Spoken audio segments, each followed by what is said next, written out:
In this clip, Theo Vaughn and John Kiriakou, who is a former CIA officer, talk about the intense reality of surviving prison gang politics.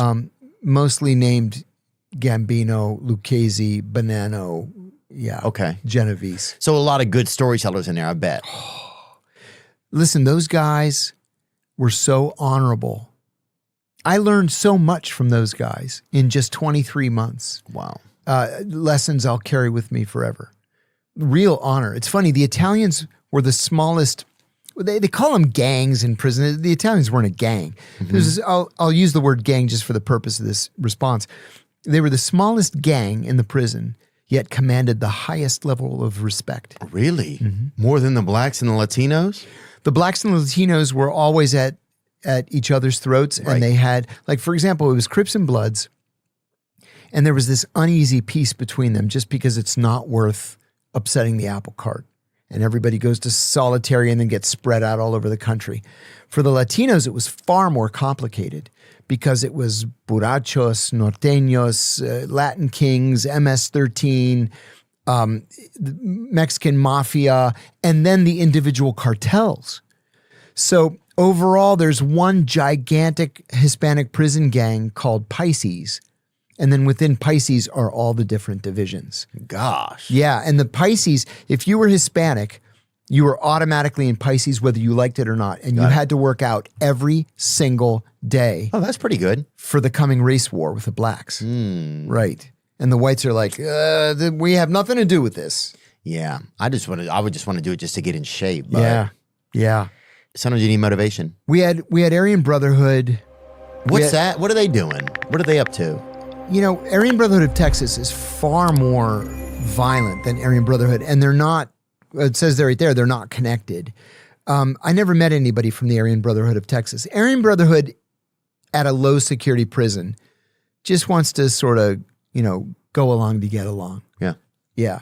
You stay out of my way, I'll stay out of yours. My very first day in prison, my very first hour in prison, when the guard dropped me off in my cell, the only thing he said to me the whole time I was, checking in and getting processed was, if somebody comes into your cell uninvited, that's an act of aggression. And I said, great, thank you. I've been here 40 minutes. I'm going to get my ass kicked now. Sure enough, as soon as he left, these two guys walked into my cell, just walked right in. One of them had a swastika that took up his entire neck and then came up onto his face. And the other one had "fuck you" tattooed on his eyelids. Oh, yeah. That And so I jump up, I go, what do you want? Because I thought, if I'm going down, I'm taking one of them down with me at least. What do you want? And the one with the swastika, he says, you the new guy? I go, yeah, so? This sounds like a story from like the 1940s, Isn't John. it awful? I said in my second book, prison is a combination of 7th grade, The Lord of the Flies, and a mental institution. Amen. And it's set in the 1950s. That's hilarious. So I go, what do you want? He goes, you the new guy? I said, yeah, so? And he goes, I'm standing there like this. He goes, you a f***? And I go, no, I'm not a f***. He says, and they were bummed out? You a rat? No gays allowed. You a rat? I said, no, I'm not a rat. You a chomo? I go, I don't know what that word means. He goes, chomo, child molester. I said, no, I'm not a child molester. That's good. And then he says, you can sit with the Aryans in the cafeteria. And I was like, oh, well, I guess I'm with the Aryans now. But then a couple of months later, simple rules. I was across the hall from a captain in the Bonanno family. And he said to me one day, he goes, let me ask you a question. Why do you sit with those Nazi retards every day? And I said, I don't know. I said, my first day here, they just told me to sit with them. And he goes, from today, you are with the Italians. I said, it's about time. That was it, yeah. Took you long enough. You got drafted. Yeah. But they were the best. Yeah, but a lot of good stories, dude. Any good story come to mind from somebody like a good story you heard in prison? Yeah, there's one.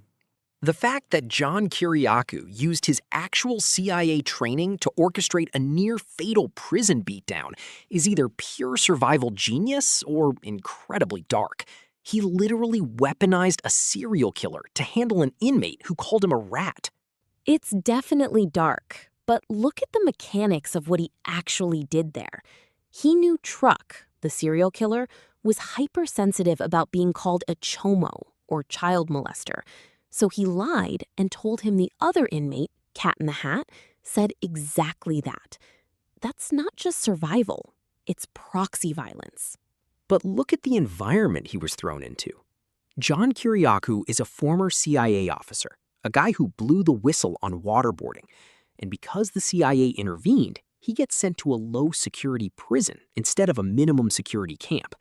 He's surrounded by violent offenders, and in that world, being labeled a rat is a death sentence. He had to establish a deterrent.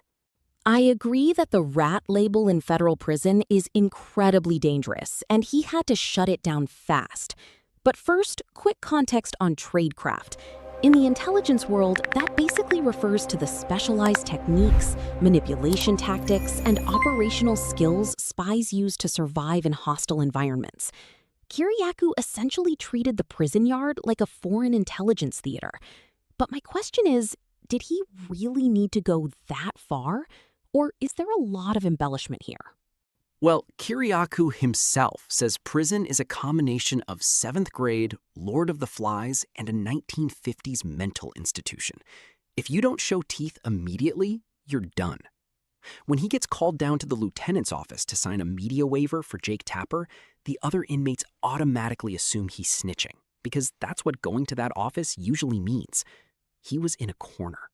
Fair point. The signaling in prison is so rigid that even an innocent meeting looks like a betrayal. But think about the fallout of his dirty work strategy. The guy Cat in the Hat had to be airlifted by helicopter to a hospital in Pittsburgh, and Truck got 5 more years added to his sentence. Kiriakou got off scot-free. It highlights a massive ethical gray area. Is it okay to destroy 2 lives to protect your own reputation? In a brutal zero-sum environment like Loretto, absolutely. If he doesn't redirect that threat, he becomes the target. And it worked. Afterwards, the other inmates looked at him as the tough CIA guy they shouldn't mess with. Even Cat in the Hat apologized to him when he got back from the hospital. Which is wild. But we should clarify the setting because Theo, Vaughn, and Kiriakou bounce around this. Quick bridge. A low-security federal prison still has double-fenced perimeters, armed guards, and a high guard-to-inmate ratio, unlike a minimum security work camp, which has almost no fencing and is more dormitory style.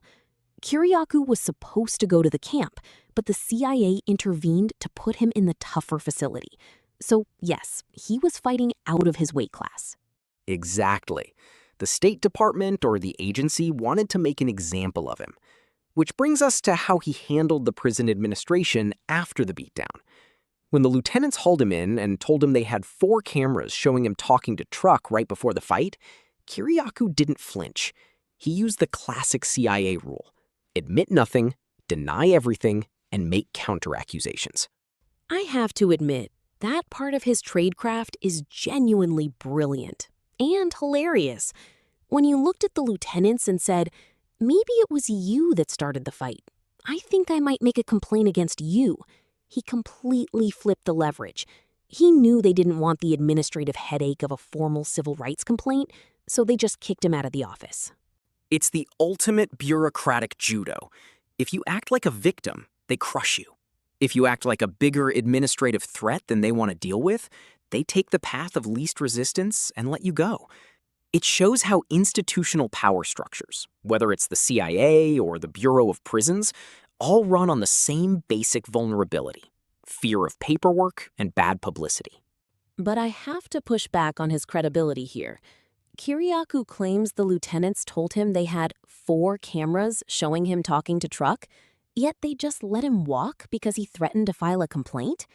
In a federal facility, if they have video evidence of an inmate inciting a near-fatal riot or assault, they don't just say, "Get the fuck out of my office," because of a counter-accusation. They throw you in solitary. I suspect Kiriakou is heavily polishing this story for Theo's audience. I don't think it's necessarily polished. You have to remember, prison staff are often overworked and under-resourced. If the victim, Cat in the Hat, isn't snitching, and Truck isn't snitching, The guards have a video of two guys talking. That's not definitive proof of incitement.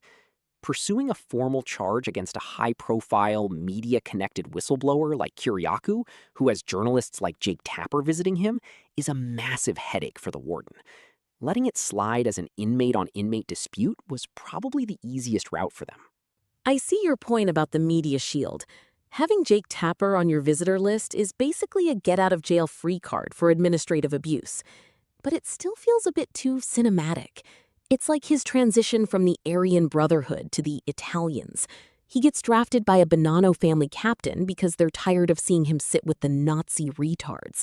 It sounds like a scene straight out of Goodfellas. But that's the reality of prison social architecture. You don't get to be a neutral bystander. On day one, the Aryan Brotherhood claimed him because he was white and not a chomo or a rat.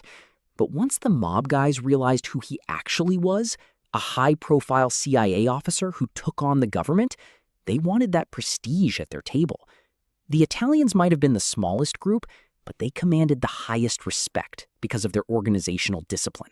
Which is fascinating because it shows that even in a lawless environment, structure and honor, or at least the perception of it, prevail. Kiriakou noted that the Black and Latino groups were much larger, but constantly fractured by internal tribalism, like the Crips and Bloods or Norteños and MS-13. The Italians succeeded through tight, centralized coordination. It's classic mafia corporate structure applied to carceral survival. Exactly. And it's why Kiriakou's entire story is a masterclass in institutional navigation. But we have to look at the core of why he was there in the first place, his whistleblowing on the CIA's torture program. When Theo asks him about his charges, he mentions he faced 3 counts of espionage. Quick bridge. The Espionage Act of 1917 is a federal law originally designed to punish state-level spies during World War I.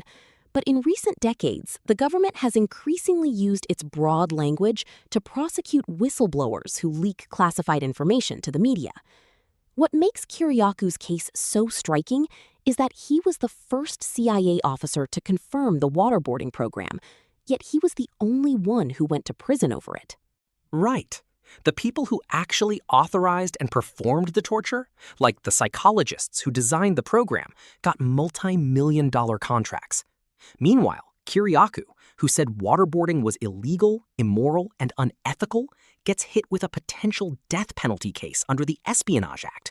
It's a devastating indictment of how the system protects its own crimes while destroying the people who expose them.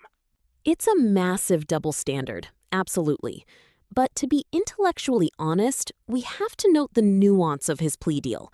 Kiriakou didn't actually go to prison for saying waterboarding is torture. He went to prison because he confirmed the identity of a covert CIA officer to a reporter.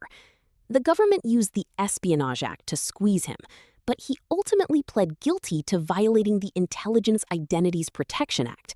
Revealing undercover agents' names is a massive line to cross, even if your intentions are noble. True, but let's not pretend the prosecution wasn't highly political. The Obama administration went after leakers with unprecedented aggression, and Kiriakou was the perfect scalp to deter other intelligence officers from breaking ranks. They wanted to make him look like a rogue operator, rather than a moral whistleblower. They did, and that's the tragedy. He lost his career, his pension, and his freedom for speaking a truth that the public absolutely deserved to know. But his survival in Loretto shows that the very tradecraft the CIA taught him to use against foreign adversaries is what saved him from the environment they threw him into. There's a poetic irony in that. There really is. My main takeaway from his conversation with Theo is how adaptable human beings are. Kiriakou took the absolute worst-case scenario, being thrown into a low-security prison surrounded by violent offenders as a high-profile whistleblower, and managed to navigate it using intellect, psychological leverage, and strict adherence to his own survival rules. It shows that even when the state strips away your freedom, they can't strip away your resourcefulness. Yeah, but my takeaway is also a cautionary one. Kiriakou's survival relied on some deeply compromised moral choices. manipulating a serial killer into a brutal assault, lying, and playing bureaucratic chicken. It shows that when you enter a broken, violent system, you often have to play by its broken, violent rules to survive. It's a reminder of just how high the personal and moral cost of whistleblowing actually is.